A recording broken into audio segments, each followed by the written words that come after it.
Hello Pankaj बेटा, हम पहुंचने वाले हैं। ट्रेन आउटर पर खड़ी है। अच्छा पापा, मैं भी निकलता हूँ ऑफिस से। बस 10 मिनट में स्टेशन पहुंच जाऊंगा। आप वेटिंग रूम में बैठ जाइए, कहकर पंकज ने फ़ोन काट दिया। उधर ट्रेन में बैठे शर्मा जी और उनकी पत्नी उषा ने भी बड़े उत्साह से अपना बैग अटैची संभाल लिया, क्योंकि मुंबई का स्टेशन आने वाला ही था। गाड़ी भी रेंगने लगी थी और उषा ने बड़े उत्साह से गदगद होते हुए कहा, पता ही नहीं चला कि 5 साल कैसे बीत गए। लड्डू भी तो अब बोलने लगा है। शर्मा जी भी मुस्कुराकर बोले, हाँ, अगर उसने फ़ोन पर नहीं कहा होता कि दादाजी कब आओगे, मैं आता ही नहीं। 5 साल में एक बार भी नहीं बुलाया पंकज और अंकिता ने। ओफो, आप तो हर समय झुंझलाते ही रहते हैं। अरे, बच्चे अपने काम में बिजी थे कि हमारी देखभाल करते। दोनों को ऑफिस जाना होता है, खाली घर में क्या करते। ठीक है, अब बुला लिया ना, उषा ने समझाते हुए कहा। अच्छा सुनिए, उनके फंक्शन में कुछ भी ज़्यादा टेंशन मत करना। मुंबई का सिस्टम अलग है। हाँ जानता हूँ, चलो प्लेटफॉर्म आ गया, शर्मा जी ने कहा और अपनी अटैची ट्रेन के डिब्बे की गैलरी में घसीटते हुए गेट की ओर चल दिए। पीछे पीछे बैग और पानी की बोतल संभाले उषा भी चल रही थी। 5 साल पहले पंकज और अंकिता ने मुंबई में ही गुपचुप शादी कर ली थी। शर्मा जी और उषा को जब पता लगा तो वह बहुत नाराज हुए और अब 5 साल के बाद जब उनका बेटा लड्डू 2 साल का हो गया तो उसके जन्मदिन पर एक ग्रैंड पार्टी का आयोजन मुंबई के एक बड़े होटल में किया जा रहा है। बहुत मनाया, कई बार दोनों ने सॉरी बोला, तब कहीं जाकर शर्मा जी और उषा ने पार्टी में मुंबई आने का मन बनाया। लेकिन पक्का निर्णय उस समय लिया जब 2 साल के नन्हे लड्डू ने अपनी तोतली जबान से दादा दादी को इनवाइट किया और सारे गिले शिकवे भुलाकर दोनों ने रिजर्वेशन करा लिया। शर्मा जी ने उषा का हाथ पकड़कर प्लेटफॉर्म पर उतारा, फिर पंकज को फ़ोन करने लगे। बेटा, हम प्लेटफॉर्म पर आ चुके हैं, तुम कितनी देर में पहुंच रहे हो? वो पापा, बस आधा घंटा लगेगा। आप वेटिंग रूम में बैठिए, चाय वाय पी लीजिए, मैं ऑफिस से निकलता हूँ, पंकज ने उत्तर दिया। तुम अभी तक ऑफिस से निकले ही नहीं? तुम तो कह रहे थे कि 10 मिनट में आ रहे हो। शर्मा जी को झुंझलाहट आ रही थी। अरे पापा, एक इम्पॉर्टेंट फाइल साइन करनी थी, बस निकल ही रहा हूँ 20-25 मिनट में, कहकर पंकज ने फ़ोन काट दिया। शर्मा जी बड़बड़ाते हुए वेटिंग रूम की ओर चलने लगे। अभी तक जनाब ऑफिस से निकले ही नहीं, अभी आधा घंटा लगेगा, पहुंचेंगे करीब 1-1.5 घंटे में। ऑफिस यहाँ रखा है क्या? हद है, ओफो, आप क्यों बड़बड़ा रहे हो? आ जाएगा, काम कर रहा है, घूम तो नहीं रहा, उषा ने कहा। तुम्हारी इसी आदत से मुझे चिढ़ है, हमेशा पंकज का पक्ष लेती हो। अरे, जब उसे मालूम था कि हम आज आ रहे हैं तो क्या गाड़ी नहीं भेज सकता था स्टेशन पर? और फिर जब पार्टी आज है तो एक दिन की छुट्टी भी नहीं ली जा सकती थी? शर्मा जी बोले। छुट्टी की क्या ज़रूरत थी? पार्टी होटल में है, सब कुछ तैयार करना तो होटल का काम है, हमें क्या, हम तो पैसा लेकर पहुंच जाएंगे बस, उषा जी ने शांति से पुल पर चढ़ते हुए कहा। बस माँ बाप, रिश्तेदार सबको चूल्हे में झोंको और शर्मा जी झुंझलाने लगे। अच्छा बस करो, किधर जाना है? उषा जी ने बात काटी। इधर चलो, प्लेटफॉर्म 1 इधर है, वेटिंग रूम भी इधर ही है। शर्मा जी सूटकेस घसीटते हुए बढ़ने लगे। वेटिंग रूम में आकर हाथ मुंह धोकर दोनों ने एक कप चाय भी पी। लगभग आधा घंटा बीतने के बाद शर्मा जी ने फिर पंकज को फ़ोन किया। हेलो, कहाँ हो? बस पापा, अभी पहुँचा, ऑफिस से निकल चुका हूँ, जरा होटल में कुछ एडवांस देकर स्टेशन पर पहुँच रहा हूँ, पंकज का जवाब था। फोन अपनी जेब में रखते हुए शर्मा जी को खामोश देखकर उषा ने कहा, क्या हुआ? अभी होटल जा रहा है एडवांस देने, उसके बाद यहाँ आएगा। शर्मा जी ने बिस्किट मुंह में डालते हुए कहा, चलो ठीक है, आ जाएगा। वैसे अभी 11:30 ही तो हुए हैं, पूरा दिन पड़ा है, पार्टी तो शाम 7 बजे ही है। उषा ने कहा, लगभग 1 बज चुका है। दोनों बैठे बैठे ऊबने लगे थे कि शर्मा जी ने फिर पंकज को फोन किया। बहुत देर तक घंटी बजती है लेकिन कोई उत्तर ना मिला। 2-3 बार फोन करने पर भी जब कोई उत्तर नहीं मिला तो शर्मा जी झल्लाते हुए बोले, अब फोन ही नहीं उठा रहा है। उषा जी ने शर्मा जी को समझाया, क्यों गुस्सा कर रहे हैं, ट्रैफिक में फंसा होगा, गाड़ी चलाए या फोन उठाए। आधे घंटे में आ रहा हूँ बोला था और 1.5 घंटा हो चुका है, क्या तरीका है। शर्मा जी के चेहरे पर अभी भी गुस्से का भाव था। मुंबई का ट्रैफिक मालूम है ना, क्यों नाराज हो रहे हैं, आ जाएगा। उषा जी ने कहा ही था कि फोन की घंटी बज उठी। शर्मा जी ने झट से फोन उठाया। हेलो, हाँ कहाँ हो पंकज? पंकज ने उत्तर दिया, अरे पापा सॉरी, मैं जाम में फंस गया हूँ, पता नहीं कितनी देर लगेगी, मैं अंकिता को फ़ोन करता हूँ, वही आपको लेने आ जाएगी। उसका ऑफिस स्टेशन के पास ही है। जब उसका ऑफिस पास है तो पहले नहीं कर सकता था? ठीक है करो, हम भी बैठे बैठे थक गए हैं, शर्मा जी ने कहा और फिर उषा जी के पास आकर बेंच पर बैठ गए। प्रतीक्षा करते करते 1 घंटा और बीत गया। लगभग 2 बज चुके थे। भूख भी लगने लगी थी और धैर्य भी साथ छोड़ रहा था। झुंझलाते हुए शर्मा जी ने कहा, क्या तमाशा लगा रखा है? ऑफिस पास तो अभी तक नहीं आ पाई देवी जी। अच्छा बेवकूफ़ बनाया, ये बड़े शहर वाले भी। अरे हमें पता भी नहीं बताया, वरना हम खुद ही पहुंच जाते। आप बहुत जल्दी नाराज हो जाते हैं। अपना काम एकदम छोड़कर कोई कैसे आ सकता है? आ जाएगी, वैसे भी पहली बार उसे देखेंगे आप। अब तक तो केवल फोटो में ही देखा है। अच्छा आप कुछ खा पी लीजिए, कहते हुए उषा जी ने पूड़ी, आलू और अचार डिस्पोजल प्लेट में लगाया और प्लेट शर्मा जी के सामने बढ़ा दी। भूख जोरों की लग रही थी, अतः सब कुछ भूलकर शर्मा जी ने पूड़ी आलू खाया, पानी पिया और एक एक चाय का ऑर्डर देकर फिर इंतजार करने लगे। 2:45 बज चुके थे पर अभी तक कोई भी नहीं आया था। शर्मा जी ने फिर फोन किया तो पंकज ने कहा, अरे पापा मैं तो समझ रहा था कि अंकिता आपको ले आई होगी। मैं तो बड़ी मुश्किल से जाम से निकलकर घर की तरफ जा रहा हूँ। मैं अभी अंकिता से बात करता हूँ। फोन कट गया। शर्मा जी एकदम शांत होकर बैठ गए। उषा बेंच पर पैर पसार चुकी थी। लगभग 20 मिनट बाद फिर पंकज का फोन आया। हेलो पापा जी, अंकिता पहुंच रही है, अभी आप इंक्वायरी ऑफिस पर पहुंच जाइए। शर्मा जी ने झटपट उषा जी को उठाया और अपनी अटैची बैग आदि संभालते हुए इंक्वायरी ऑफिस पर पहुंचे।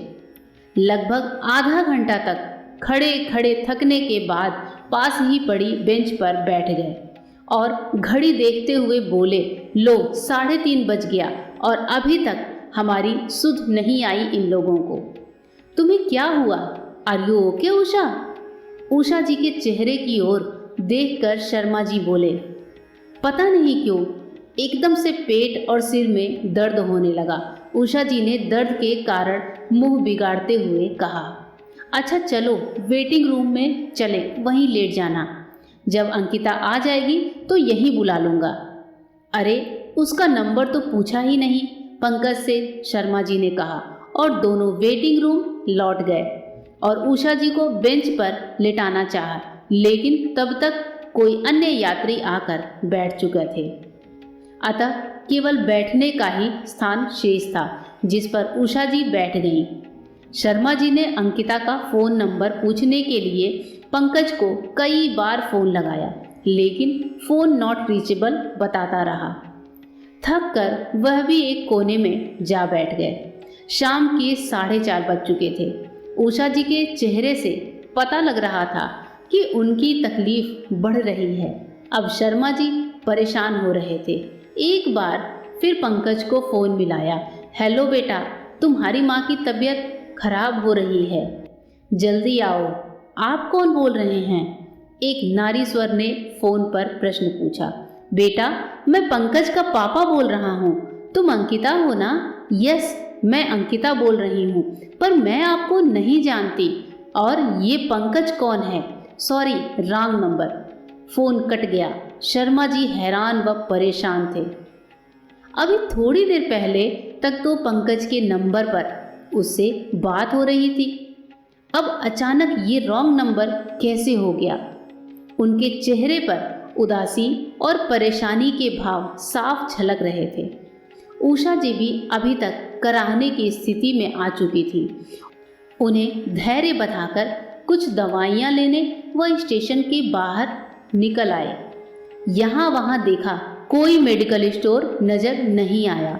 आने जाने वालों से पूछते हुए थोड़ी दूरी पर एक मेडिकल तक पहुँचे, लेकिन उसने ऐसी कोई भी दवा देने से मना कर दिया और पहले डॉक्टर को दिखा लेने की सलाह दी। शर्मा जी दुखी हो रहे थे। इधर उधर देखकर सड़क पार करके स्टेशन की ओर बढ़ गए और जेब से फ़ोन निकालकर फिर से पंकज को फ़ोन किया। हेलो पंकज बेटा, तुम्हारी माँ की तबीयत बिगड़ रही है, तुम कहाँ हो?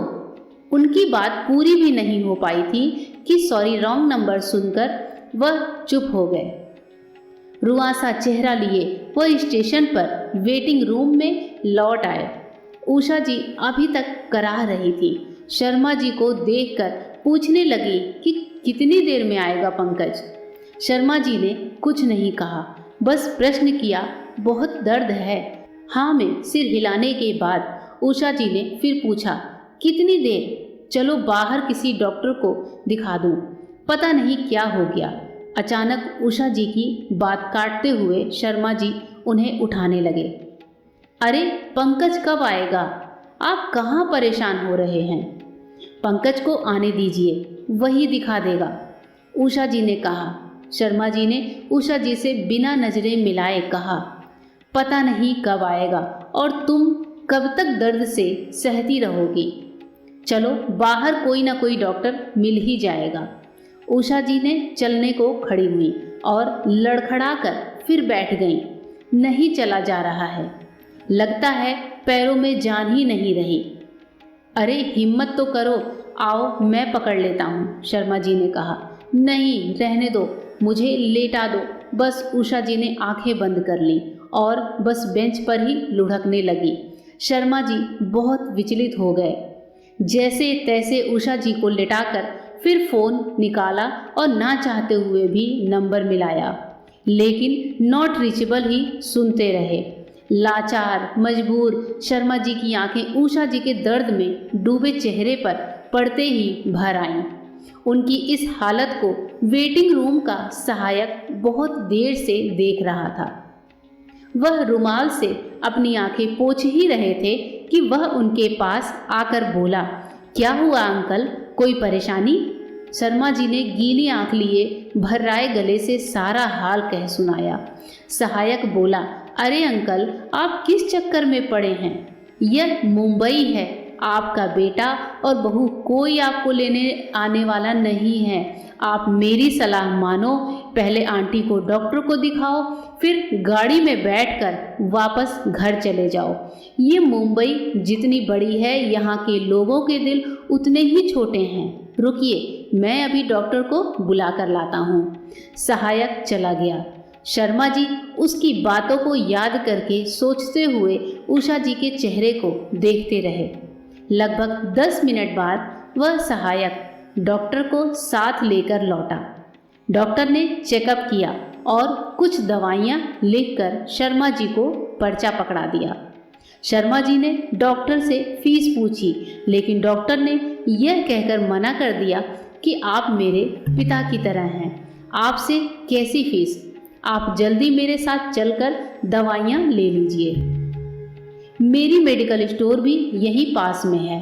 शर्मा जी डॉक्टर के पीछे जाने को उठे, तभी सहायक ने कहा, अंकल आप आंटी के पास बैठिए, मैं दवाइयाँ लेकर आता हूँ। डॉक्टर और सहायक को जाता हुआ देखकर शर्मा जी को आश्चर्य हो रहा था कि इस शहर में जहाँ अपने भी बेगाने जैसे हो गए हैं, ये बेगाने लोग मेरी मदद कर रहे हैं।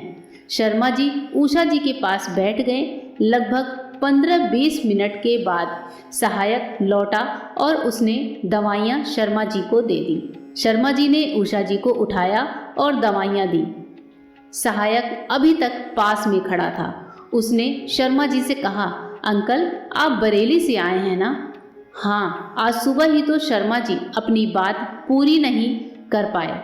सहायक ने कहा, जी मैंने देखा था अंकल, वही गाड़ी अभी 1 घंटे बाद इसी प्लेटफॉर्म से वापस जाएगी।